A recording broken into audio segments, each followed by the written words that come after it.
Merhaba arkadaşlar, Mat Mimarisi kanalımıza hoş geldiniz. Bugün sizlerle beyazların E4 ile başladığı açılış hamlelerine siyahlarla E5 ile cevapladığımız eğitim videolarımıza devam ediyoruz. Özellikle siyahlarla açılış repertuarı oluşturmak adına E5 ile kazanalım videolarımızı oluşturuyoruz. Satrancı daha iyi anlayabilmek için. Bugün sizlerle İtalyan açılışı devam yolundan gelen beyazların erken rok yapmasını değerlendirdiğimiz, siyahlarla henüz açılışta vezir fedası yaparak kazandığımız kanattan yapılan piyon ataklarının ne kadar güçlü olduğuna dair örneği inceleyeceğiz. Bu parti bize rokun zamanlamasının ne kadar önemli olduğunu ve kanattan piyon atağının ne kadar güçlü olduğuna dair çok değerli bilgiler verecektir. E4, E5, at F3, at C6. At C6 burada en iyi gelişim hamlesi olduğunu söylemiştik. D6'nın ve F6'nın E5 piyonunu koruma konusunda ne kadar yetersiz olduğunu E4 ile kazanalım oynatma klasöründe anlattım. O yüzden tekrar değinmeyeceğim. Merak edenler klasördeki maçları inceleyebilir. Şimdi partimize geri dönelim. At C6'dan sonra fil C4 ve İtalyan fili oyuna girdi. Fil C5 ile filler simetrik olarak gelişti. İki fil de karşılıklı olarak F2, F7 piyonlarına bakıyor. Rok. İşte buradaki hamle çok önemli. Rok'un yapıldığı zamanlama. At F6, D3, D6. Vezir fillerinin de yolu açıldı.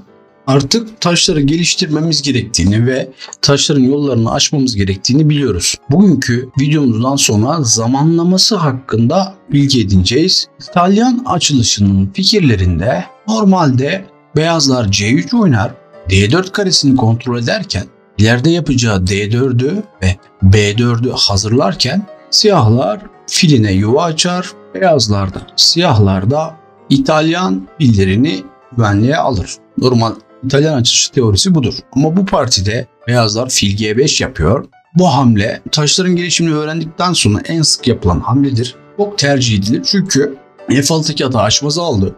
Yalnız bu hamlenin zamanlaması önemli. Bununla ilgili bize ders verecek bu parti. Fil G5 yaptıktan sonra şuna dikkatinizi çekmek istiyorum arkadaşlar. Beyazlar rok yaptı. Siyahlar henüz rok yapmadı. Fil G5 hamlesine geldikten sonra dikkat edersek C1 fili iki tane önemli çaprazı tutuyor. Burada H6 hamlesi hepimizin yaptığı hamle. Diyoruz ki çaprazını seç. Bu çaprazdaysan H4'e kaç. Eğer C1 H6 çaprazını seçiyorsan fili buraya kaç. H6'ya fil H4 açmaza devam ediyor beyazlar. Ve burada maçın kritik anlarından bir tanesi arkadaşlar. Bu hamleler standart yapılabilecek hamleler. Bu da videoyu durdurup siyahlarda ben olsaydım ne oynardım diye düşünürsek bizim için daha faydalı olacaktır. G5 oynayanları tebrik ediyorum. Burada G5 çok fazla yapılmaz çünkü siyahların şahını da L2'ye atıyor gibi görünüyor. Şah ortada kaldı. G5 sürüşünden sonra kısa rok yaparsa şah sıkıntıya düşecektir. O yüzden G5 sürüşünü yapmakta siyahlar zorlanır. Ama burada durum biraz daha farklı. G5'i sürebiliyoruz çünkü beyaz şah rok yaptı. Eğer G hattı ya da H hattı açılırsa daha saldırı düzenleyebileceğiz. Ayrıca G5 sürerken özellikle belirtmek istediğim bir şey var. Merkezdeki hatlar kapalı. Yani merkezin açılması biraz zaman alacak. Eğer merkez açılmadan önce siyahlar şaha atak düzenleyebilirse oyunu kazanabilir. Hani şunu söyleyebiliriz. Böyle kanattan piyon atağı yaparken merkezin kapalı olmasına dikkat etmemiz gerek. G5 sürüşü yapıldı. İlk açtı. İşte burada çok önemli bir hamle var. Videoyu durdurup tahmin etmeye çalışalım. Çok faydalı olacaktır bu. H5. Siyahların tehdidi piyonu bir kere daha sürüp beyaz fili düşürmek. Artık beyaz filin kaçış karesi kalmıyor. Buna karşı beyazlar buradan bir piyon kazandı. Bunu sorabilirsiniz arkadaşlar. H3 ya da H4 niçin yapmadı diye. Beyazların H3 ya da H4 sürüşünü İlerleyen videolarımızda 1. Dünya Şampiyonu William Stenson maçında göreceğiz zaten. O yüzden şimdilik H3 sürüşüne değinmiyorum. Bunu ileride anlatacağım. At G5 aldıktan sonra siyahlar bir piyon daha sürdü. İşte burada beyazlar F7'den vezir ve kale çatalı attı. Aslında beyazlar çatılı yaparken siyahlar vezir E7 oynayacağını düşünüyordu. Kaleyi feda edeceğini düşünüyordu. Ama Rus usta Shigorin burada veziri feda etti. Ve şu an beyazlar vezir kazandı.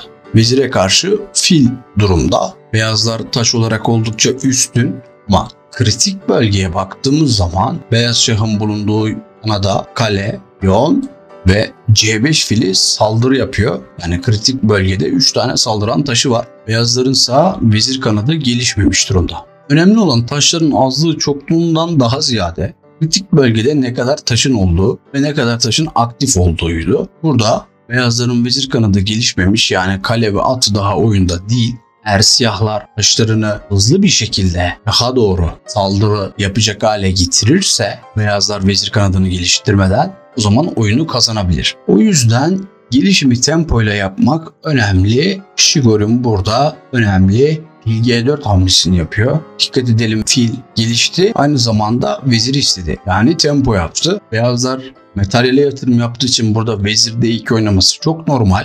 Buna da dikkatinizi çekmek istiyorum. F piyonunu süremiyor çünkü C5 fili açmazı aldı. Vezir D2, evet, kritik bölgeye siyahların bir taşı daha geldiğini söyleyebiliriz ama yeterli değil. Siyahlar zaman kaybetmeden taşlarını şaha doğru yöneltmesi gerek. Bu yüzden burada hamle at D4. Dikkat edin, at şah çekmek istiyor. Şah H1'e kaçınca L mat. G3'teki piyonumuz kalemizi koruyor çünkü.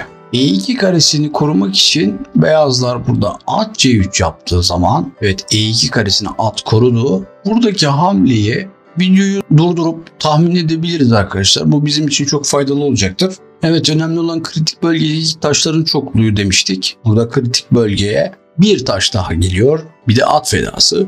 Şah kaçarsa kaleyle mat. Bu yüzden alış sorunlu arkadaşlar.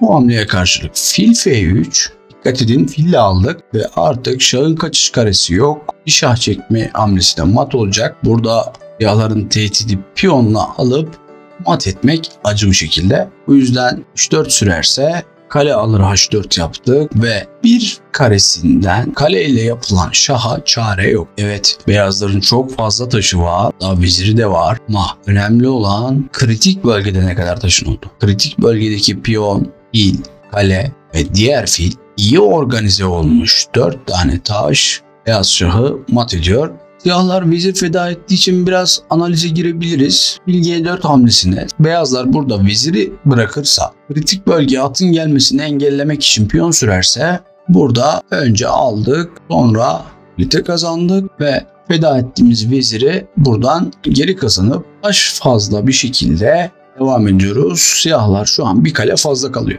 Peki beyazlar veziri almak yerine kaleyi alsaydı, vezir, dikkat edersek vezir H7'yi istiyor ve şaha saldırı yapacak. Beyazlar burayı atla kapatırsa şah çektik. Önce kalite kazandık. Sonra dikkat edersek at sadece fil tarafından korunuyor. Aradaki bağlantıyı kapatıyoruz. Vezir aktifleşti. Fil tempoyla gelişti ve siyahlar için daha iyi bir oyun. Bu videoda anlatacaklarım bu kadar arkadaşlar. Videomun sonuna kadar izlediğiniz için teşekkür ederim. Faydalı bulduysak videoyu beğenip kanala abone olmayı unutmayalım. Bir sonraki videomuzda görüşmek üzere. Hoşça kalın.